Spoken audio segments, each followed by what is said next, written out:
Welcome back to The Lit Show. As always, I'm your host, Jeremy Fee. It's time for my May 2023 reading wrap-up, book battle, genre wars video.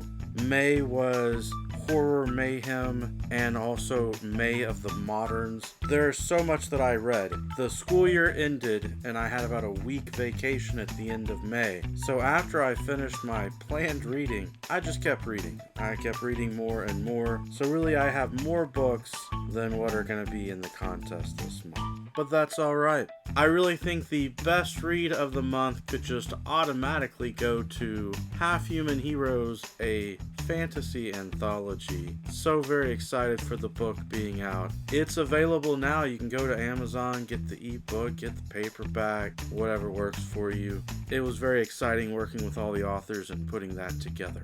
But it really wouldn't be fair to give my best read of the month to a book that I helped put together. So we'll go ahead and continue. First up, we've got for general fiction some May of the Moderns selections. If you don't know, May of the Moderns was created by its host, Margaret Pinard. She had some very specific recommendations this year, different categories. The goal of the readathon was to try and read not only books in the modern era, but if you wanted to be a superstar, try and read in the different categories. And one of those was Irish. I went with James Joyce, A Portrait of the Artist as a Young Man. This is a coming-of-age story. It is somewhat bleak, and that continued for the rest of the month. There were a lot of bleak readings here. Modernity is full of bleakness, which I suppose is what you get before that nihilistic downward spiral of postmodernism. Oh, such sadness in some of these stories. It is up against Where Angels Fear to Tread by E.M. Forster, another May of the Moderns pick. I thought about reading other books by E.M. Forster, but when I clicked on Margaret Pinard's links and looked at what was available, I thought this would be a good one. Again, turned out to be a bleak story. I was thinking romance. Sounded like romance. But spoilers, bleakness happens. Again and again. It is one of those stories in the modern era where you have misunderstandings between cultures and you have people trying to do their best to save their family reputations and all of that. But even the romance came across as bleak in this one. Between these two books, I felt like the more coming-of-age story, A Portrait of the Artist as a Young Man, was the better read, so I'm going to advance it. In the next category, we've got fantasy. I want to thank NetGalley for giving me a free ebook advanced reading copy of L. Ron Hubbard's Writers of the Future, Volume 39. This book was kind of a multi-genre sci-fi fantasy compilation. Really intriguing stories. Some of them just kind of out there and absurdist, but I like that kind of stuff. And I realized when I was looking at my NetGalley shelf that it was coming out and I needed to do the review. I managed to get it done right before the book came out. It is up against one of our own here on BookTube. I did buy this book myself. It is Blood of the Lily, Clash of the Goddesses, Book 1 by S.D. Huston. She's an amazing writer, a great AuthorTuber and BookTuber. You can check out her channel. I really enjoyed this story. It's got these sisters in it in what is very much a seemingly historical Irish kind of Celtic folklore mythology setting, but is actually fantasy. There are fantasy magical elements to it, including a leprechaun. Between these two books, I'm going with S.D. Huston's Blood of the Lily. I just enjoyed the interaction with the sisters and all of that. Up next, we've got the mystery thriller crime category, MTC. Since it is horror mayhem, I went with some Agatha Christie books that have a supernatural or horror bent to them. The first one is called Halloween Party. It's a Hercule Poirot mystery, and it turns out it is the inspiration for what will be Kenneth Branagh's third Agatha Christie film, which they are not calling Halloween Party. They've given it a different title. It's an interesting mystery. I enjoy these Hercule Poirot stories. This one was fun, the way he interacted with the community and got to know the people.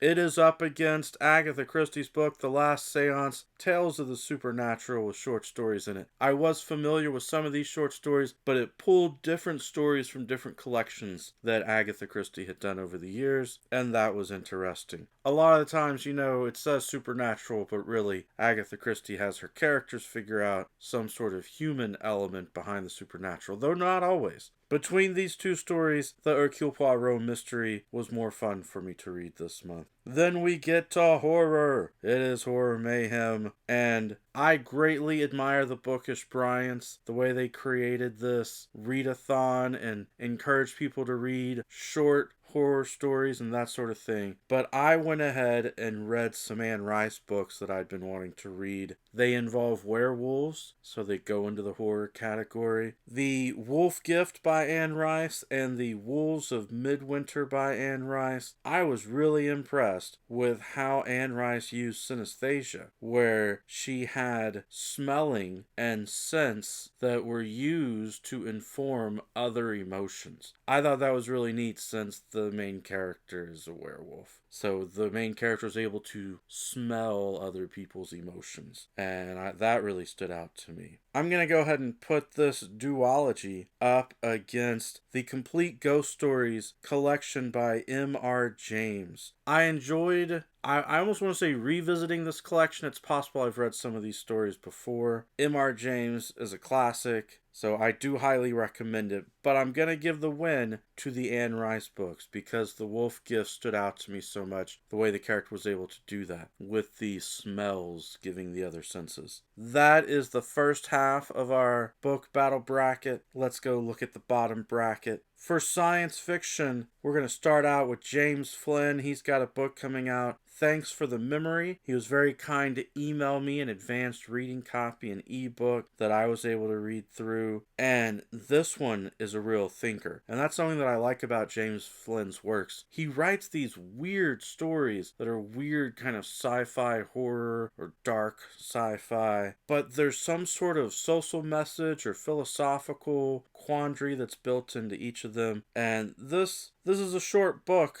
So it was nice that it was short, but it was also really intriguing as it unfolded. It is up against I, Robot by Isaac Asimov. John from Hey Y'all Listen Up recommended that I read the Asimov Robot series a long time ago. And actually, after I finished my initial 16 books for the month, I just kept reading more of these Isaac Asimov Robot books because John's right. They are fun. They are very fun reads. My only criticism with iRobot would be it's one of those mesh-up books, one of those where they took several different short stories that had already been published and they just linked them together into a larger narrative. It's neat how they do that, but it doesn't entirely flow naturally. So between these two, I am giving the win to James Flynn. It was a very enjoyable read, and I recommend when the book comes out, you get a copy and read it if you enjoy science fiction. The next category is classics, and because it's Horror Mayhem and May of the Moderns, I went with classic horror. And this first one is in the modern period. The House on the Borderland by William Hope Hodgson was published in 1908. So it perfectly fits both of those categories. It's a May of the Moderns genre read that is horror. If you enjoy creepy, psychological horror, then I recommend The House on the Borderland.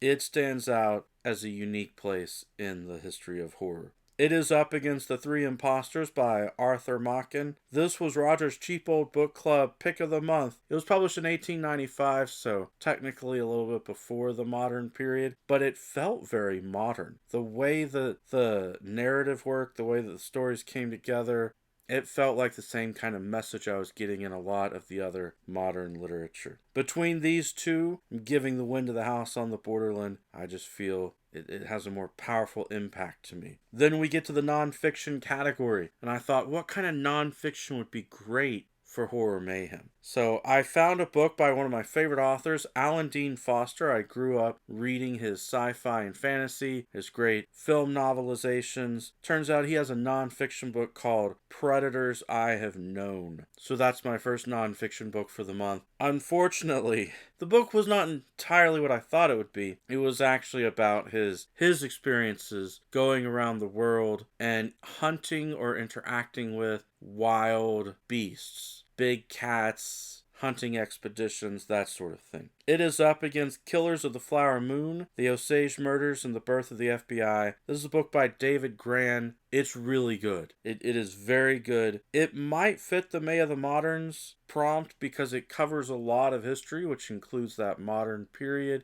It deals with Native American tribes that were sadly, tragically moved onto land, and then oil was discovered on their land, and there were people who tried to steal their fortunes away from them. And of course there's involvement with the government and all of that. So it's an intriguing read, but a really tragic story that is a true story. There will be a new film or miniseries coming out based on it as well. That leaves us with the wild category. In the wild category, I've got a book called Oh My Goth, Jokes for When You Feel Dead Inside. It's by Andrew Schaefer. I got this book from NetGalley, so thank you to NetGalley for the free advanced ebook reading copy. This book helped me a lot this month. Just the title of this book makes me smile. And if you have ever been inspired by goth culture or find goth culture interesting, or you just like good word puns and dark horror sort of stuff, then you would like Oh My Goth, Jokes for When You Feel Dead Inside.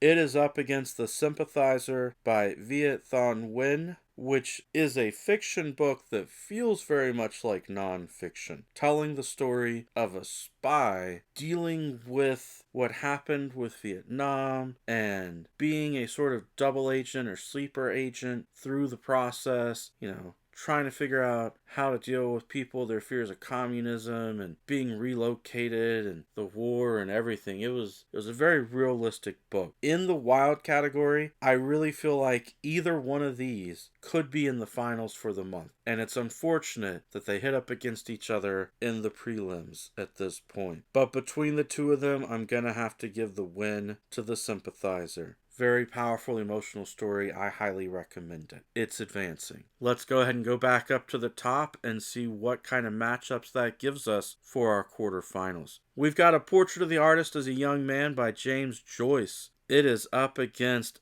Blood of the Lily, Clash of the Goddesses, Book 1 by S.D. Huston. I read A Portrait of the Artist as a Young Man for May of the Moderns, Margaret Pinard's readathon. I read S.D. Huston's book because I admire her work on BookTube and AuthorTube, and I wanted to support her as an author. Between these two books, it's a tough decision, but I'm going to give the win to S.D. Huston's book. I really enjoyed having the leprechaun character in the story as an antagonist. Those sisters trying to help him out and him just being the evil leprechaun. It made for a fun and interesting story, which entertained me much more than the bleakness of A Portrait of the Artist as a Young Man. Next up, we've got Halloween Party, a Hercule Poirot mystery by Agatha Christie, up against The Wolf Gift by Anne Rice. Both of these were fun reads, and if you are into these genres, I would highly recommend them. I'm gonna give the win to Anne Rice's book, The Wolf Gift. I was surprised that this series had not only werewolves in it, but the supernatural in the sense of ghosts and spirits. I did not see that coming from this duology. Though, I want to be clear, I'm giving the win to The Wolf Gift specifically, not the sequel, The Wolves of Midwinter. I feel like the sequel is nowhere near as strong as the first book, The Wolf Gift. Next up, we've got Thanks for the Memory by James Flynn, up against The House on the Borderland by William Hope Hodgson. Again, this was a great reading month. I recommend them all. What James Flynn is doing with science fiction, with the message of how we can upload memories into social media, the cloud, the system, and how that affects us as people, I think it's a powerful message, and that's going to get it the win here.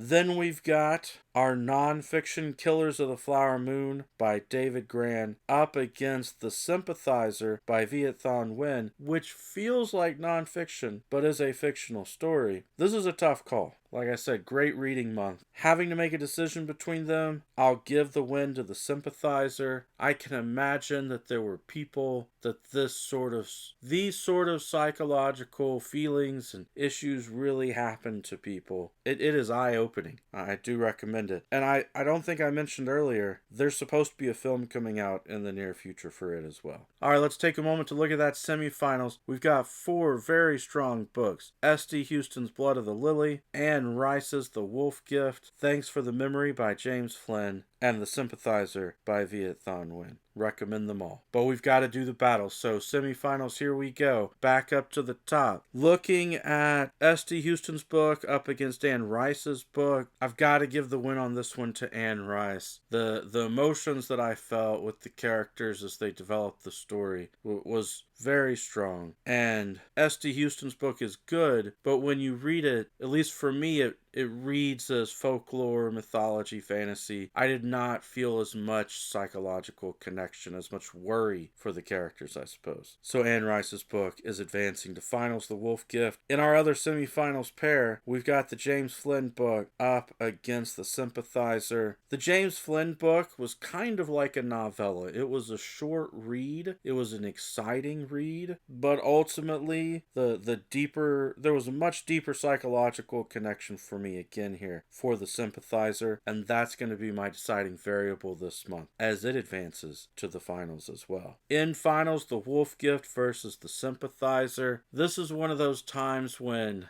I feel like I could give it a tie, and I actually have not used up any of my wildcard spots. I still have all 4 wildcard spots for the year. So I could give it a tie, but I won't, because The Sympathizer was a stronger read overall. I love Anne Rice's stuff, but in the end, The Sympathizer just outmatches The Wolf Gift. It outmatches everything this month. In fact, if I was going to give a tie in a wildcard spot, it would be to the joke book, Oh My God, Jokes for When You Feel Dead Inside. So there you have it. The Sympathizer is my best read of the month for May 2023. And that means we need to look at the books that have won each month for the year, and we need to go ahead and slot it in there. And my goodness, it's going to be an exciting super book battle at the end of the year to figure out which book is my best read of the year. Also, this being in the wild category makes my genre battles decision a little bit difficult, because this really would go under general fiction because it is literary fiction. It does have a thriller sort of aspect to it in the sense of it being such a psychological book, but I would definitely classify it as literary fiction, and literary fiction falls under general fiction, so we'll add that in for the Genre Wars count. Well, things have been heating up. The reading has been great. Like I said, I've been on vacation, so I was able to read even more than this. And I am looking forward to the June reading. I should have a video coming out soon for June. June's got June on the Range, so that you can know what I'm reading. But I have a feeling June's going to be very much a mood reader month since I am on vacation. But stay tuned for that next video, because I will reveal my June on the Range picks and what's going on, even with the mood reading in June. That's all I have for this video. Hope you enjoyed it. Every day is a good day for a book talk or a book battle. Peace.